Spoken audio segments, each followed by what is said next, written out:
Delhi NCR में प्रदूषण के बढ़ते हुए स्तर को देखते हुए जो लोग यहाँ दिल्ली एनसीआर में रहते हैं या आसपास भी रहते हैं, उन्हें ज़रूर कुछ ऐसे पौधे लगाने चाहिए जो एयर प्यूरीफायर की तरह काम करते हैं। और आज के वीडियो में कुछ ऐसे पौधों के बारे में बताने वाली हूँ जो हवा को शुद्ध करते हैं और इन्हें आप इंडोर या आउटडोर लगा सकते हैं। इनमें सबसे पहला जो पौधा है वह है तुलसी का पौधा। तुलसी के पौधे को बहुत आसानी से अभी आप बरसातों में लगा सकते हैं। फ़ेब मार्च भी बहुत ही उपयुक्त टाइम होता है इसे लगाने के लिए।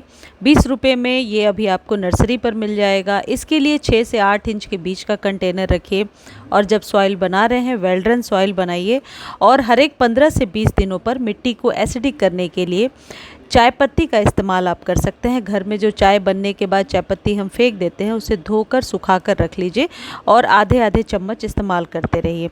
यदि कंटेनर साइज़ बड़ा है तो 1 चम्मच भी इस्तेमाल कर सकते हैं। बरसातों में थोड़ी सी हल्दी डालने से इसमें फंगस की शिकायत नहीं होती है। इसका डिटेल वीडियो मेरे एवरग्रीन वाले चैनल पर है, वो आप देख सकते हैं। तुलसी के पौधे को घर में लगाना ऑक्सीजन की कमी को पूरा करने का एक बेहतरीन विकल्प होता है। घर के अंदर तुलसी का पौधा लगा होने से ऑक्सीजन की आपूर्ति तो बढ़ती ही है।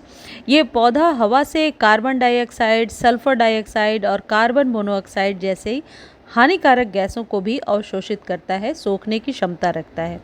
वैसे भी तुलसी एक प्योर ऐसा पौधा है जो करीब करीब हर भारतीय के घर में मिल जाएगा।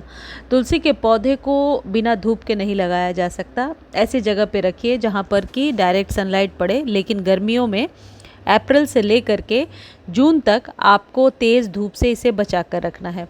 सर्दी में यदि आप तुलसी जी के पौधे में जल देते हैं तो कभी भी बहुत ज़्यादा पानी ना डालें, छोटे लोटे से पानी डालें ताकि जल जमाव ना हो। सर्दियों में तुलसी को बचाने के लिए क्या बेस्ट तरीका हो सकता है, इसके लिए मेरे एवरग्रीन वाले चैनल पर वीडियो अपलोड कर दिया है, लिंक डिस्क्रिप्शन में दे दूँगी। अगला जो पौधा है यह है एलोवेरा। एलोवेरा को घर में लगाने के बहुत सारे फ़ायदे हैं। एलोवेरा को रूट डिवीज़न से बहुत आसानी से आप लगा सकते हैं। ये एक औषधीय पौधा है। एलोवेरा के जेल को यदि आप अपने फेस पर लगाते हैं तो जिन्हें सनबर्न की प्रॉब्लम है वो प्रॉब्लम भी सॉल्व हो जाती है। हेयर फॉल की प्रॉब्लम को भी ये सॉल्व करता है। और सबसे अच्छी बात है कि एलोवेरा की पत्तियों में वातावरण में मौजूद बेंजीन और फार्मेल्डिहाइड को ऑब्जर्व करने की क्षमता होती है। इसे आप रूट डिवीज़न से अलग करके किसी भी प्रकार के रूटिंग जेल में या दालचीनी के पाउडर में डुबो करके आप सॉइल में दबा देंगे तो ये बहुत अच्छे से ग्रो हो जाता है। कई लोग इसे पत्तियों से भी ग्रो करते हैं, लेकिन पत्तियों से ज़्यादा बेहतर है कि छोटे छोटे जो इसके पल्प्स निकल जाते हैं उससे आप ग्रो कीजिए। आसानी से ग्रो हो जाता है। सिर्फ इस बात का ध्यान रखिए कि ओवर वाटर नहीं करना है। यदि कम पानी देंगे तो पत्तियां सिकुड़ने लगेंगी और ज़्यादा पानी दे देंगे तो पत्तियां गलने लगेंगी।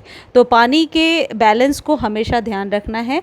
इस पौधे को सेमी शेड एरिया में रख सकते हैं। गर्मी में जलने से बचाने के लिए सिर्फ मॉर्निंग की धूप दीजिए। देखिए जैसे इस पौधे में दिख रहा है न्यू पल्प्स आ रही है, वैसे ही जब इस पौधे को आप कहीं लगाते हैं उसके कुछ आप यूँ कह सकते हैं 40 से 45 दिनों बाद न्यू पल्प्स दिखने लगती हैं। तो एक बार यदि ये पौधा आप घर में लेकर आते हैं तो आपको बार बार खरीदने की ज़रूरत नहीं होती है और एक पौधे से आप अनेक पौधा तैयार कर सकते हैं। अगला जो पौधा है यह है स्नेक प्लांट। इसे आप अपने घर में रख सकते हैं, लिविंग रूम में रख सकते हैं, ड्राइंग रूम में रख सकते हैं और इसे पत्तियों से भी बहुत आसानी से उगाया जा सकता है। स्नेक प्लांट आसपास की हवा को फ्रेश रखने में मदद करता है। स्नेक प्लांट भी एलोवेरा की तरह ही रात में ऑक्सीजन छोड़ता है। यह पौधा हवा में मौजूद कार्बन डाइऑक्साइड को खींच लेता है। इसे घर में बड़ी आसानी से आप गमले में लगा सकते हैं। एक चीज़ ध्यान रखिए कि स्नेक प्लांट को जब छोटा है तो छोटे कंटेनर में लगाइए। हालांकि ज़मीन में भी लोग आसानी से लगा लेते हैं। पत्तियों से यदि रूट आप चाहते हैं कि पत्तियों से रूट्स निकालें तो इसके लिए आपको कम से कम 20 से 25 दिन वेट करना होगा। वेल ड्रेन सॉइल में या सिर्फ सैंड में लगाइए और स्प्रे करके पानी दीजिए। एक साथ 4-5 कटिंग्स लगाइए। कुछ कटिंग अच्छे से ग्रो हो जाती हैं और कुछ कटिंग्स नहीं हो पाती हैं, फिर भी कटिंग मिल जाएगी।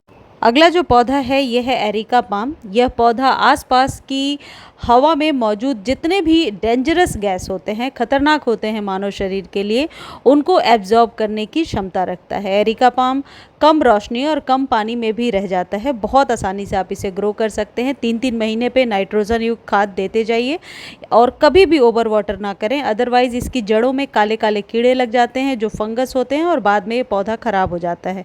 इसको हरा भरा फ्रेश रखने के लिए इसके पत्तियों को पोंछते रहिए, क्लीन रखिए, वेल ड्रेन सॉइल में लगाइए और पानी तभी दीजिए जब ऊपरी सतह 2-3 इंच तक आपको ड्राई नज़र आती है।